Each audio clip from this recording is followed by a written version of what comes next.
طبعا احنا هذا الموضوع اللي حابة أحكي فيه اللي هو ثورة النساء في إيران التي هي عملت ضجة بشكل كبير على النساء التي هن عملوا ثورة على احتجاجهم على الحجاب. للأسف هي مش احتجاج على الحجاب كحجاب، ولكن كانت هاي الثورة هي ثورة مبادئ، ثورة حقوق، ثورة مواقف اللي هي المرأة بشكل عام على مستوى العالم هي تكون هي جزء أصيل من هذا المجتمع اللي هي في الأسرة والمجتمع. فهذه الثورة اللي هي أعطت هاي الضجة كانت هي نموذج للمرأة بشكل عام، أن المرأة لا تسلم للعنف أو تسلم للاضطهاد أو ممارسات التي تمارس بحقها داخل الدولة أو في المجتمع بشكل عام على صعيد العالم وليس على إيران تحديدا.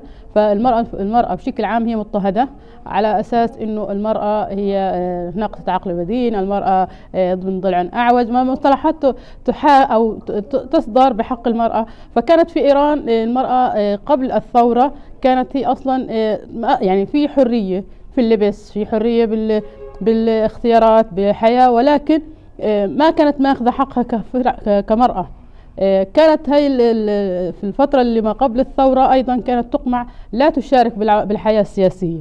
كانت هي الثورة في ظل بطش الحكومة أو المسيطرة على الشعب بشكل عام وليس على المرأة بشكل تحديدا.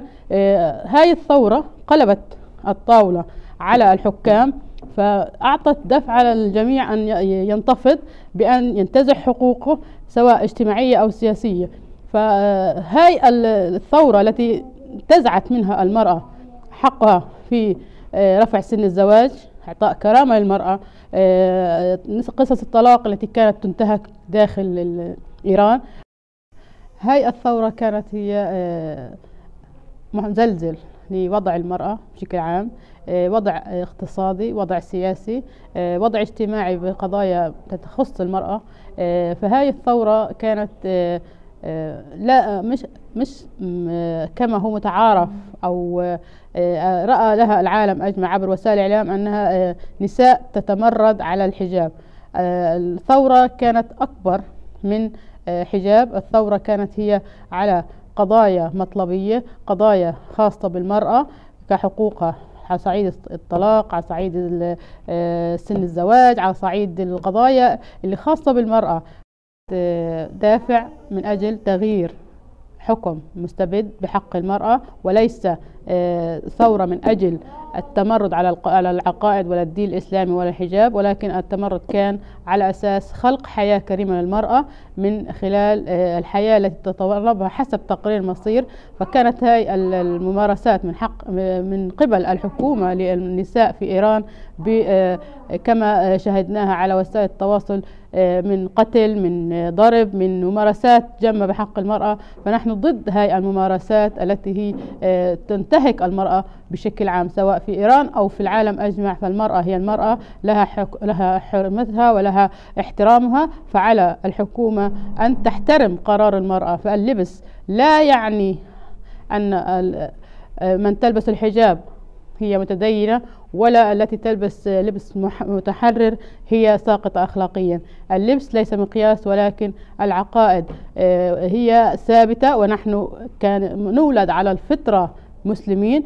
فالمرأة الفلسطينية تتفاوت في درجات الإيمان، وليس الحجاب يكون هو مقياس لهذه المرأة أنها هي تحدد أن تفرض باحتجاج. نحن نرجع للزمن أن أمهاتنا وجداتنا كانوا متحرين باللبس، وكانوا أخلاق وأدب وكل يعني الحياة كانت لا يوجد فيها أي معكرات أو فيها تشويه للمرأة.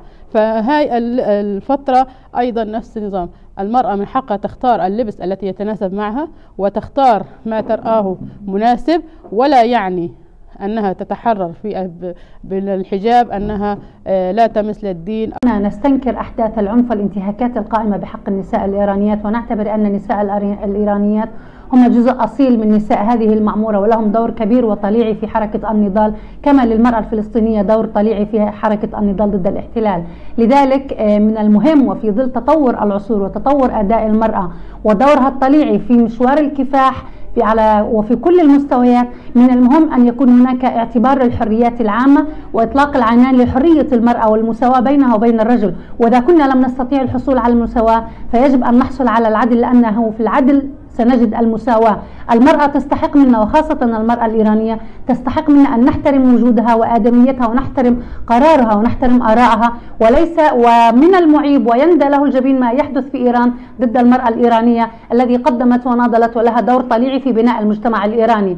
نشد على أيديكم في إيران وفي كل نساء العالم ونطالب ونؤكد بحرية الرأي وحرية المرأة والعدالة والمساواة بينها.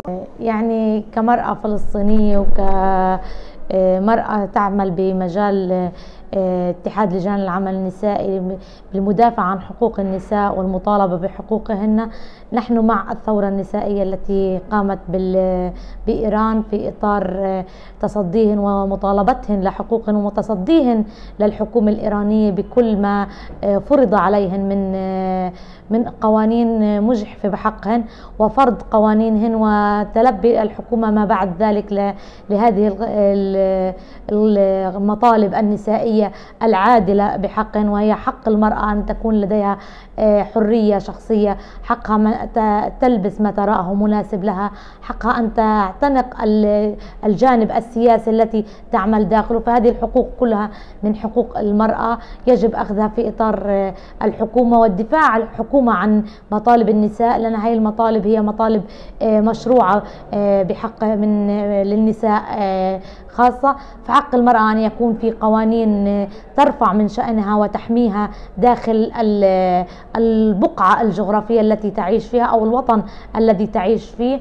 من حقها أن يكون لها قوانين خاصة فيها، من حقها أن تكون هذه القوانين تؤثر وتتضمن، من حق هذه المرأة أن يكون لها قوانين تتضمن مشاركتها السياسية، مشاركتها في مواقع صنع القرار، مشاركتها بالقوانين اللي بتتنافى مع حقوقها وواجباتها، ووقع الحقوق والواجبات وفرض الحقوق والواجبات التي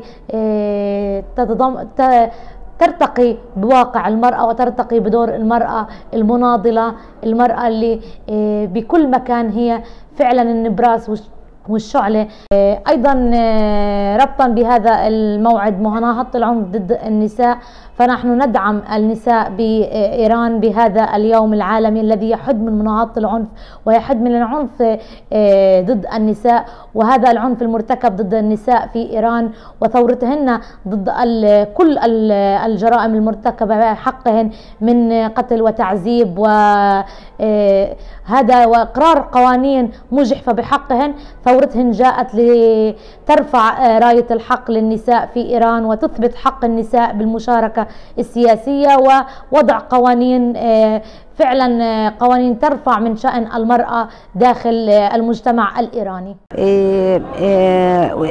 نحن كنساء فلسطينيات بنعلن تضامننا مع النساء الإيرانيات المعنفات، وبنتمنى انه انه يعيشوا في امان وفي استقرار، ومن حق النساء انه يكون لهم دورهم وكيانهم والبعد كل البعد عن تعنيفهم، وخاصة انه المرأة لها حق في الحياة، وعلينا أن نقف إلى جانب أخواتنا الإيرانيات وندعو لكل من يقوم بتعنيفهم الابتعاد عنهم وتعويضهم بحياة مليئة بالرفاهية والاستقرار.